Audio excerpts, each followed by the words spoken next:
Assalamualaikum warahmatullahi wabarakatuh. Perkenalkan, nama saya Bilqis Sofia Rashid dengan NIM D0025225 dari kelompok A5. Jadi di video kali ini saya akan mempresentasikan terkait laporan 1.3 mengenai dinding abdomen, traktus digestivus superior dan traktus digestivus inferior. Oke, laporan yang pertama, Dava sedang maraton nonton One Piece dari episode 1. Ia melihat Zoro sering berlatih angkat beban dan punya perut six pack. Dava juga ingin punya perut six pack seperti Zoro dan memutuskan untuk mulai latihan. Namun, ia bingung harus melatih otot apa sehingga ia bertanya pada kamu. Kamu yang kebetulan sedang mempelajari anatomi abdomen. A. Jelaskan pembagian dinding abdomen anterolateral dan posterior. B. Jelaskan mengenai sistem otot yang ada di abdomen. Dan C. Jelaskan mengenai organ retroperitoneal dan intraperitoneal. Oke, jadi yang pertama saya akan menjelaskan terkait lapisan dinding abdomen di anterolateral terlebih dahulu. Jadi di anterolateral lapisan pertama yaitu adalah kulit. Jadi kulit itu melekat pada struktur yang terletak di bawahnya dengan longgar kecuali pada umbilikus. Nah, untuk fascia kedua yaitu fascia superficialis, di mana dia itu memiliki lapisan yang berbeda antara lapisan di atas umbilikus dan juga di bawah umbilikus. Kalau di atas umbilikus, fascia superficialis itu hanya terdiri dari jaringan subkutan yang konsisten dengan lapisannya. Sedangkan kalau yang di bawah umbilikus, dia itu diperkuat oleh banyak serat elastis dan kolagen, sehingga memiliki dua lapisan, yaitu fascia Kampar dan juga fascia scarpa. Nah, kalau fascia Kampar, dia itu ketebalannya bervariasi dan merupakan situs utama penyimpanan lemak. Dan kalau misalnya fascia scarpa, dia itu merupakan lapisan membranosa tipis dengan berisi sedikit atau tanpa lemak. Nah, pada pria, dia ini tuh akan berlanjut membentuk lapisan fascia khusus berisi serabut-serabut otot polos yang disebut dengan fascia dartos. Pada wanita, lapisan superficialis ini tuh merupakan komponen dari labium labium majus pudenda. Nah, lanjut fase yang ketiga yaitu fase profunda, di mana dia ini merupakan lapisan tipis jaringan ikat yang menutupi muskulus dan terletak tepat di bagian dalam dari fascia scarpa. Nah, yang keempat yaitu muskuli et aponeurosis. Nah, dia itu terbagi menjadi dua, ada yang flat muscles dan juga vertical muscles.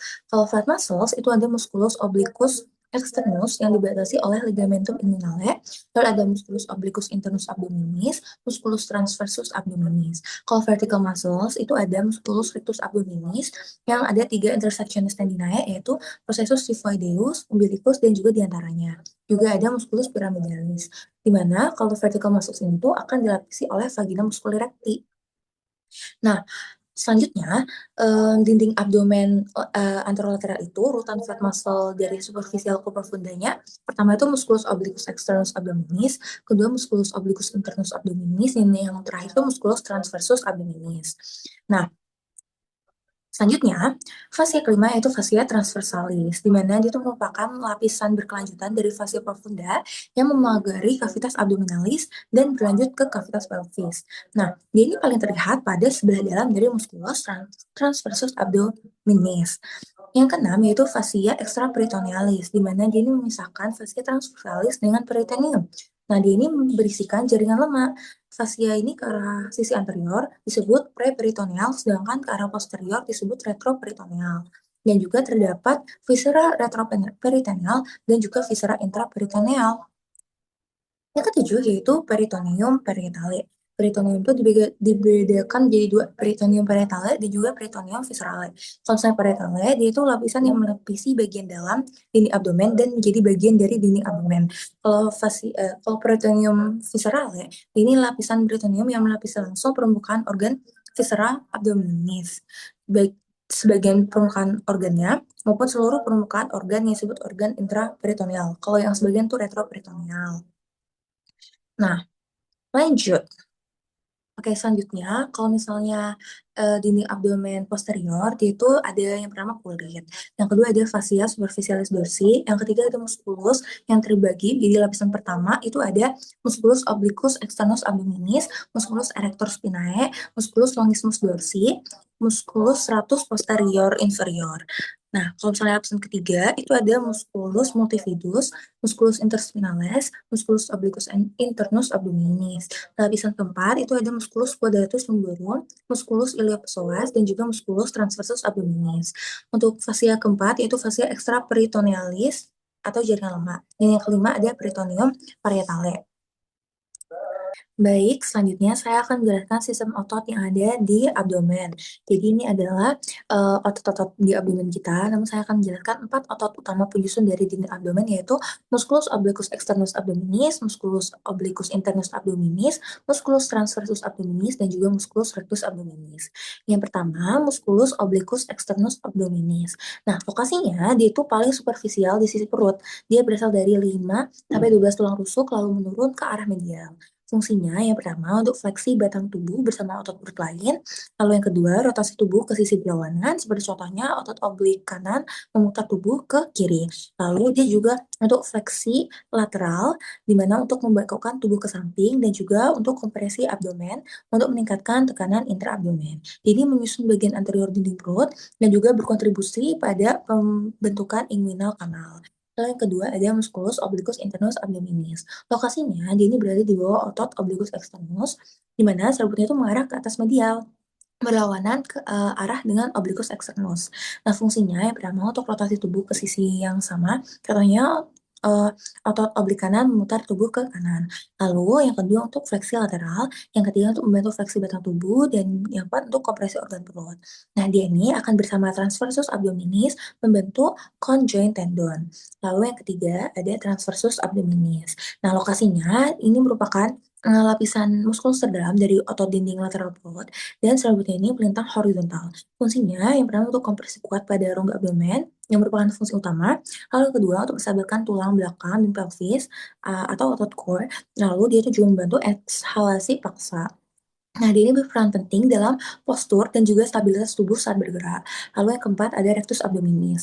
Lokasinya ini dia ini merupakan otot yang memanjang vertikal di bagian depan abdomen dari tulang pubis ke processus xiphoideus dan tulang rusuk 5-7. Nah, ini dipisahkan oleh linea alba dan dibagi oleh tendinous intersectionis atau untuk membentuk six pack. Nah, fungsinya dia ini untuk fleksi tulang belakang lumbar untuk membungkukkan badan ke depan, lalu dia juga menstabilkan panggul, lalu membantu pernafasan paksa dan juga kompresi abdomen. Selanjutnya ada musculus pyramidalis, di mana dia ini berbentuk triangular dan sangat kecil, dan otot ini tuh tidak selalu ada pada setiap orang. Nah, 20% orang ini tuh tidak mempunyai otot ini. Letaknya ini berada di depan dari musculus rectus abdominis, dan bersama-sama ini terdapat di dalam vagina musculi recti. Nah, lanjut kita harus mengetahui nih apa sih bedanya organ intraperitoneal dan juga retroperitoneal. Nah, bedanya itu kalau misalnya organ intraperitoneal itu adalah organ yang seluruh permukaannya itu dilapisi oleh peritoneum. Dia berada di dalam kavitas peritonealis seperti gaster, duodenum superior, jejunum, ileum, appendix, vermiformis, colon transversum, colon sigmoida, cauda pancreas, lian, dan juga hepar. Nah, sedangkan kalau misalnya organ retroperitoneal itu berada di luar kavitas peritoneum atau dilapisi peritoneum hanya di permukaan anteriornya aja, bukan semua permukaannya dilapisi. Buat organ-organnya ada suprarenal gland, aorta, duodenum kecuali yang superior, pankreas kecuali cauda, ureter, colon ascendens dan juga descendens, kidney, esophagus dan juga rectum. Itu. Oke, kita lanjut ke laporan yang kedua. Rama gelar menonton Tan Boy Kun di YouTube. Setelah melihat dia makan mie pedas dan ayam goreng, Rama langsung memasak 2 bungkus mie pedas dan membeli 2 porsi ayam goreng. Keesokan harinya, Rama curhat ke kamu karena merasa sakit perut hingga kerongkongannya terasa panas. Kamu pun curiga Rama mengalami GERD. Jelaskan anatomi gaster beserta sphincter yang ada di gaster. Oke, jadi untuk anatomi dari gaster sendiri, gaster tuh adalah organ berbentuk seperti huruf C yang letaknya itu di kuadran kiri atas abdomen, tepatnya di epigastrium dan juga hipokondrium sinistra. Nah, fungsi utamanya yaitu untuk menampung, mencampur, dan juga mencerna makanan sebelum diteruskan ke usus halus. Yaitu terdapat 4 bagian. Yang pertama ada fundus gastricum di sebelah sini. Lalu ada pars cardiaca sebelah sini. Lalu juga ada corpus gastricum, yaitu ruge atau plika gastrika.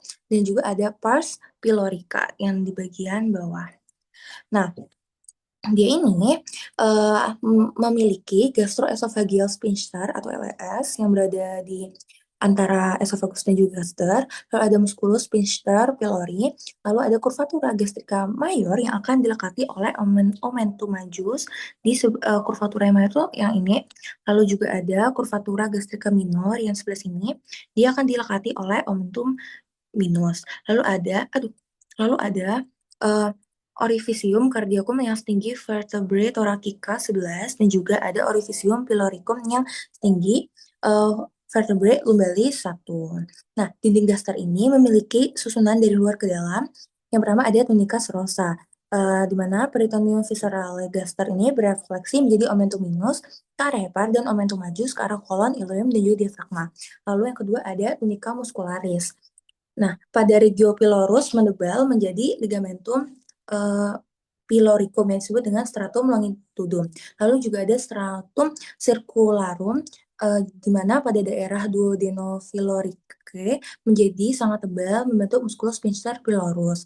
Lalu ada stratum oblique, di mana pada daerah curvatura minor membentuk kanalis gastricus Waldeyer. Kanalis ini tuh akan menghubungkan pars cardiacum dengan pylorus tanpa singgah ke rongga gaster.